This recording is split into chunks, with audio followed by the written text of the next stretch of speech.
So apparently, some people never learned that I never take requests ever again since 2019. And since one user is saying, do the history of Qubo Tajmer, I was going to say, oh my god, no way! The last time I did one, it was a total hate flop. You really think I would do the history of Qubo? Nope. No the heck way. But judging by somebody's request, I cannot deny this. And I cannot believe I am breaking my own promise and refusing to not learn my lesson. Yeah.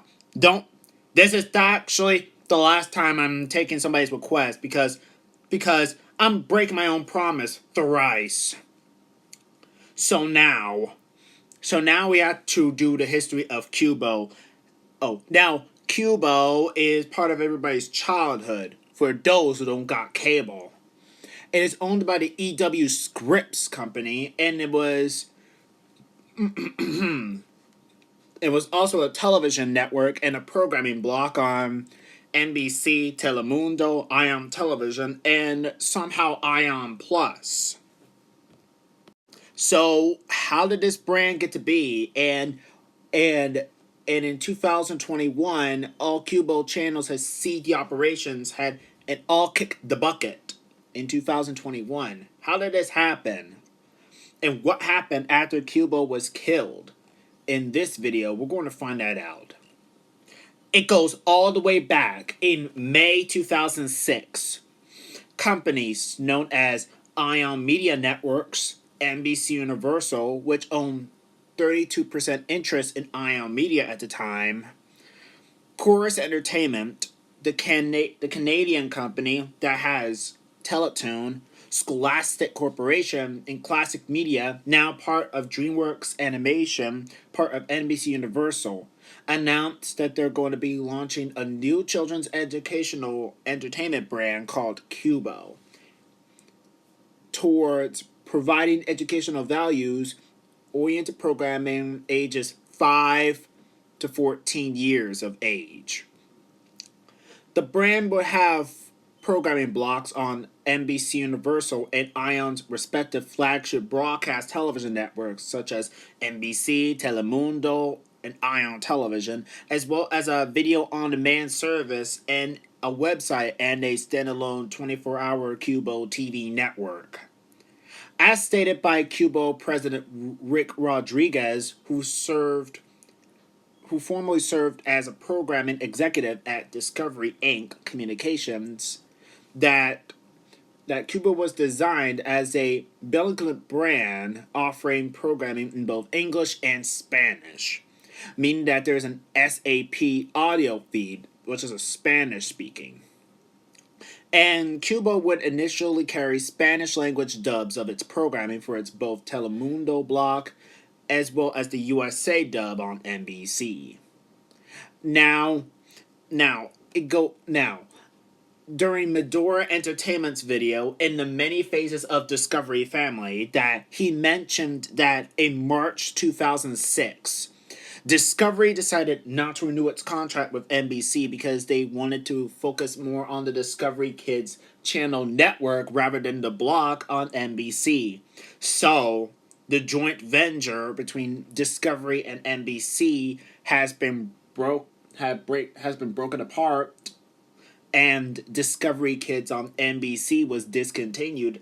And on September 9th, 2006, Qubo was launched in its place on NBC, as well as on Telemundo and Ion Television on September 15th on Ion Television.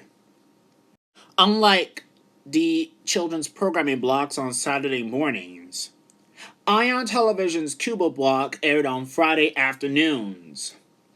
At launch, its programming included the first run of animated series like Dragon, Jane and the Dragon, then there was Jacob 2-2, VeggieTales, 3-1 Penguins, not to be confused with 3-1 Contact for some people, and Larry Boy the Cartoon Adventure. The latter of three shows topped the Christian values. But unfortunately, the Christian parts of the episodes were edited out because they violated the rules of the NBC Standards and Practices Department. Many people at the Parents Television Council and VeggieTales creator Phil Vischer hated this. Especially Vischer. Yeah, Phil Vischer. Which he had no idea why the malicious parts of the episodes were edited out. Qubo soon stopped airing VeggieTales in 2009, unfortunately, which was pretty disappointing. That's too bad. I could have seen VeggieTales, but it's too late to watch it now. In December 2006, a Spanish language version of the Qubo website was launched. A counterpart digital sub-channel network, the Qubo channel, launched on Ion Media Network's stations on January 8th, 2007 at 6 a.m. with Theodore Tugboat being the first program to air on the network at launch. Please note that Theodore Tugboat was the first was a PBS show. Unfortunately, PBS had lost the rights to the show, and then later on, Theodore Tugboat came to Qubo. In January 2008, Ion Media Networks and Comcast reached an agreement to continue carrying Ion's digital channels, including Qubo and Ion Live. And in August 2008, Qubo introduced guidelines for advertisers on an effort to help fight childhood obesity, committing to only accept advertisements for products which meet nutritional guidelines determined by the network in partnership with childhood obesity expert. Yeah. And also the channel began to air a series of public service announcements featuring characters from its programs in association with the Ad Council, the United States Olympic Committee, and the Department of Health and Human Services, advocating exercise and healthy living. In May of 2009, Ion Media Networks filed an inquiry with the Federal Communications Commission to attempt must-carry subscription carriage television to expand Qubo's distribution to other providers. They're expanding Qubo further.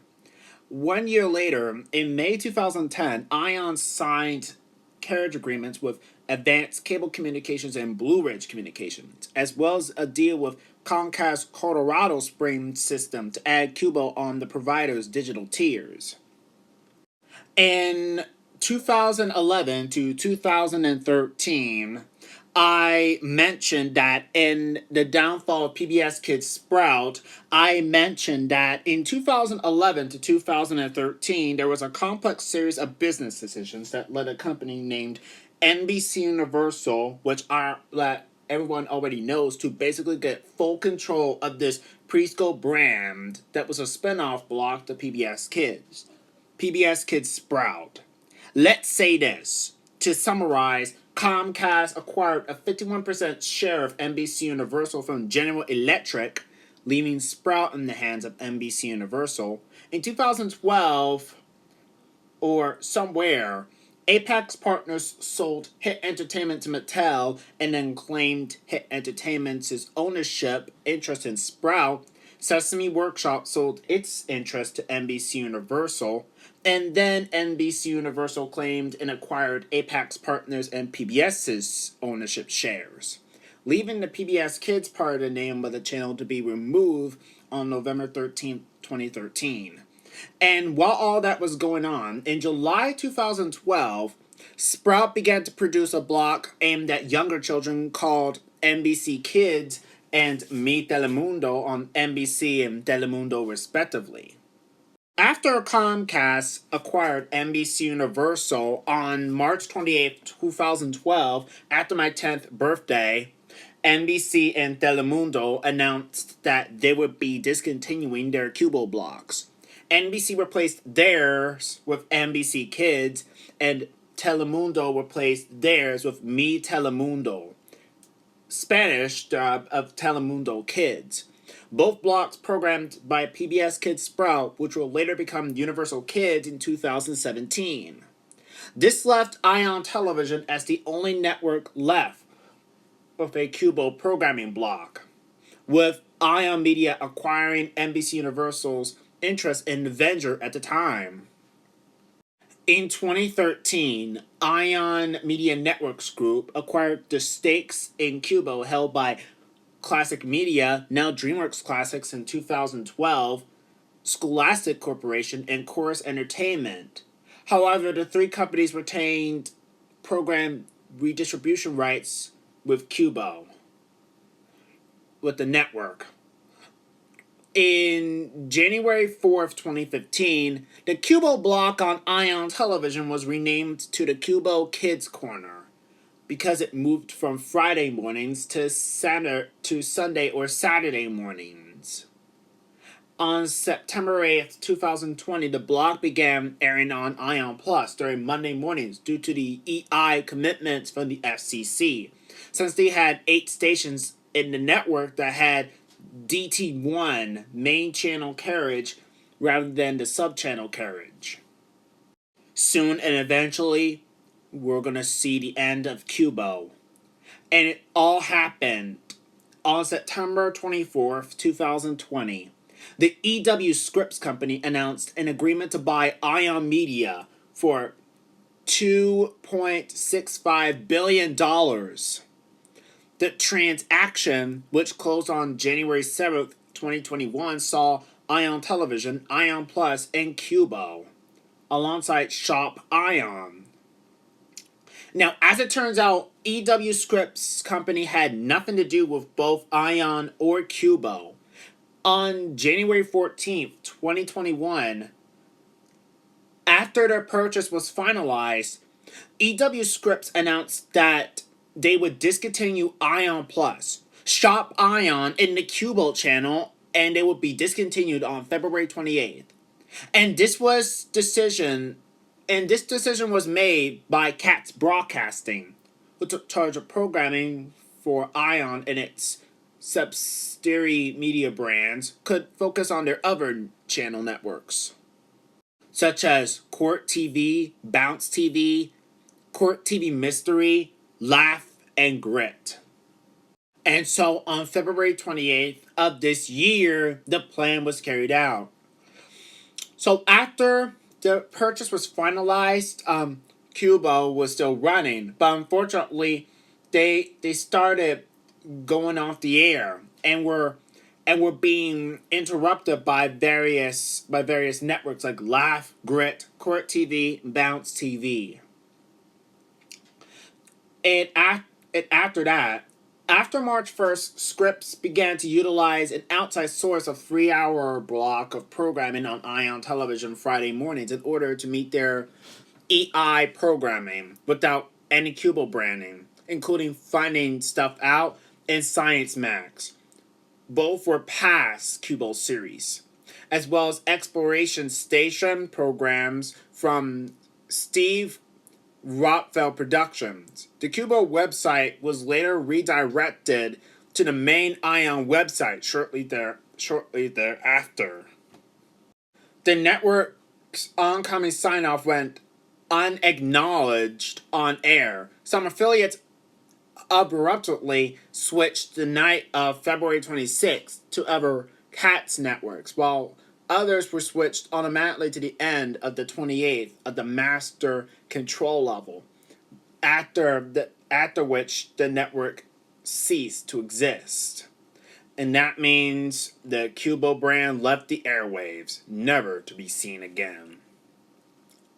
I am very sorry to some people who grew up with Qubo. I actually feel very sorry. Also, there was a Qubo programming block called Qubo Night Owl I forgot to mention. Qubo Night Owl runs from midnight to 6 a.m. Eastern, featuring classic animated series. Now, I feel very sorry for everybody who grew up with Qubo, but it's companies, and they can do what they want. But what about Qubo's programming? Their move to digital streaming services and websites. And expect Ion Television never to have the Qubo brand ever again. Because after that, after March 1st, the Qubo branding has been left the airways on the Ion Television Friday mornings block in order to meet the EI Burton without its branding ever again. I really am sorry, but it is what it is. Qubo may not be perfect, but it's still part of everybody's childhood, including those that don't have any cable. Now, anyway, I miss Qubo as much as all of you, and I don't think it was smart for EW Scripts to kill it. Will they bring it back? Probably not. But we need to be thankful about how its programming came into an awesome moment, even though it wasn't successful. And yes, for those who are wondering, Franklin aired on Qubo. Remember when Franklin was on Nick Jr.? Well, after Nick Jr. lost the rights to the show, alongside Miss Spider's Sunday Patch Friends, they both aired on Qubo. Not only that, they also had shows that had been retired from Cartoon Network, somehow Nickelodeon, etc., like Scaredy Squirrel, Grossology. Yeah, you know it. Y'all watched it? They did it. Okay, so that's it. Now, I won't be reviving the Qubo branding at all because I have my own fanmade networks right now. Let me know your thoughts in the comments. Do you like Qubo? Did you like it? Did you hate it? What do you guys think of Qubo for today? Do you think it should come back? Or do you think it should be as an online streaming service or something again? I don't know. Let's all talk in the comments to see what you guys think. Thank you guys for watching, and stay tuned.